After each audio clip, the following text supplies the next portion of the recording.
Day 137, Sunday, May 17th.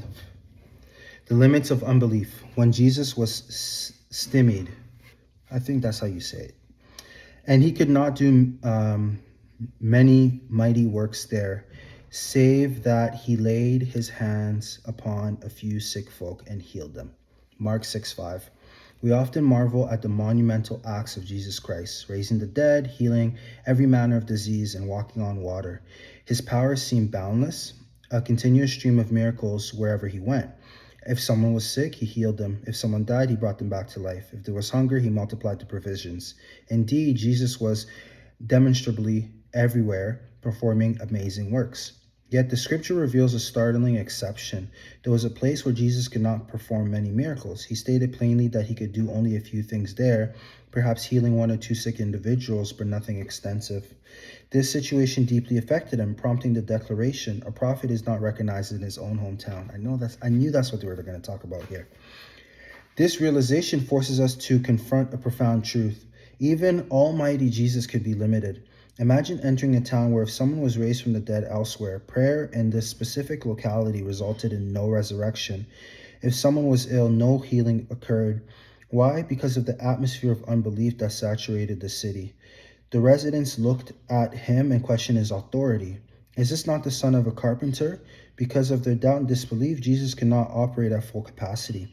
Think of the multitudes in that city who missed out on experiencing the power of God in their lives simply because they chose doubt. People of God, we must actively flee from doubt. While we understand the might of the faith, the power of doubt is equally immense and potentially devastating. Jesus' ministry was restrained because the people rejected belief. This principle applies directly to our lives today. How many times are we held captive by doubt? Perhaps God instructs you to leave a familiar situation, job, relationship, or location, but fear paralyzes you. You hesitate thinking, what if I move and nothing happens? That doubt keeps you stationary. You see a divine partnership, but doubt creeps in. God prompts you to quit a steady job to launch a business, but fear of failure holds the reins. As long as we operate in doubt, we severely restrict what we can receive from God. The writer of Hebrews confirms that without faith, it is impossible to please God. Doubt ensures that we miss out on the abundant experience of God's presence and provision. Many of us living saturated in doubt, breeding it daily, and consequently, we fail to experience the fullness of God's power available to us. If we continue down this path of unbelief, we risk stagnation. Therefore, we must be fiercely intentional about what we allow to feed our minds. Information is potent. Imagine you are genuinely excited about marrying someone, then someone interjects with caution. Are you sure about this person? They don't look like a good fit. You might initially dismiss it, saying the person is fine, but that seed has been planted.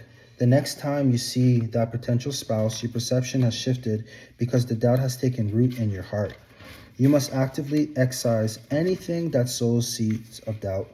Cut off conversations, close accounts, and distance yourself from friends or influences whose primary contribution is undermining your faith. Instead, surround yourself with positivity and faith-based individuals. Seek out those who, when faced with a difficult venture, respond with affirmation. Yes, it's hard, but all things are possible with God. We can do this. Doubt is a formidable force. It is a barrier that prevents you from experiencing the power and tangible hand of God.